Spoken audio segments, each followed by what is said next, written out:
What was your favorite scene to shoot? My favorite scene to shoot, I think, was the scene right after they've made love.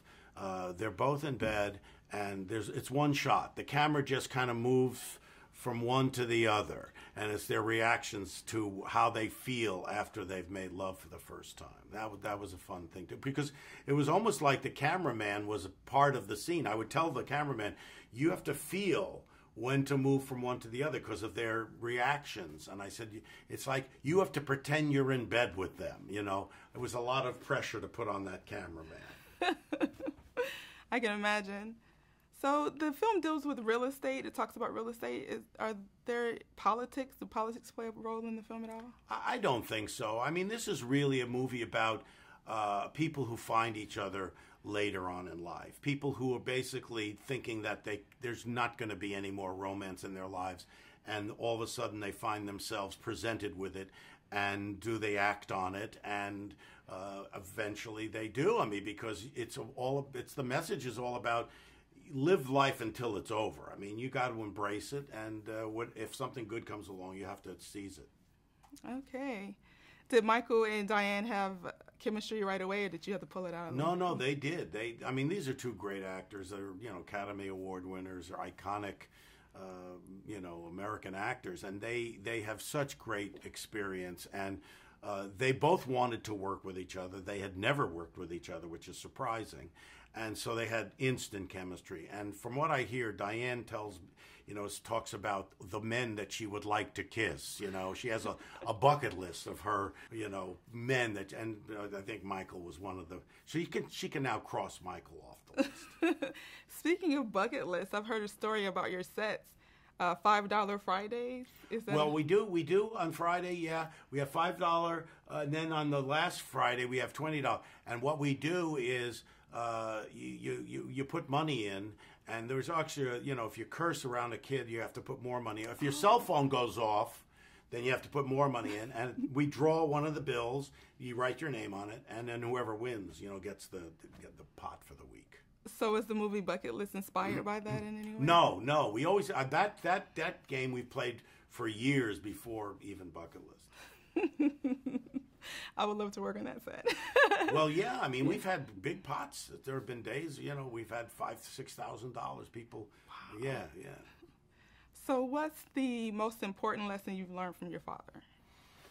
The most important lesson I learned is to be true to who you are and tap into an honest place in yourself and have that reflected as best you can in your work. I mean, he always worked from a very real place, and I think the best work he did was on the Dick Van Dyke Show, which was really an extension of his life as a performer and a writer on variety television in the early days of television. So he taught me to, work from a very real place inside yourself, and then your films will reflect who you are and your experiences.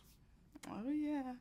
So you've worked mainly with the comedies. Do you have any aspirations for doing sci-fis or? No, well, I've done a lot of drama too. I've done A Few Good Men. I did Misery. I did Stand By Me, which is more dramatic, has humor in it. But to me, it's not about genre. Sci-fi, if it's the right story. I mean, if I can tell a story that resonates with me in some way, it's touched my life in a way that I can find my way into the story and be able to tell it, then it doesn't really matter to me what the genre is. I mean, that to me is not so important. I actually have to say I spent some time in the Air Force, and I was very impressed with how true A Few Good Men is to life. I worked in the legal office for a little bit. So. Right. Well, Few Good Men was based on a real story that happened in the Marine Corps in Guantanamo Bay. And Aaron Sorkin, who wrote the screenplay, his sister was in the JAG Corps, and she was part of the story that on which the play and then the movie was based. So what do you want people to take from So It Goes? I want them to take the same message that we had with Bucket List, which is, live life until it's over. Don't, just because you're a certain age doesn't mean you can't find a new career, as Diane does in the film. She becomes a singer, or find new love.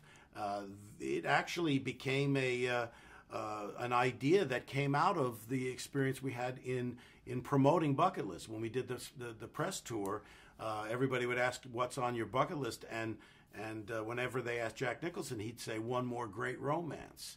He was looking for that to be on his bucket list. So to me, if that's what this is about, one more great romance at a certain age in life, and then you can check that off your bucket list. And it has universal appeal. I love it. It does. It does. I think it does.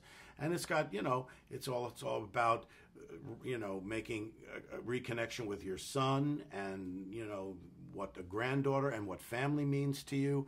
All those things that are important, which you kind of intellectually know when you're young, but as you get older, you start internalizing and really understand that these are the most important things. Yeah. Well, thank you so much. Thanks for talking to me.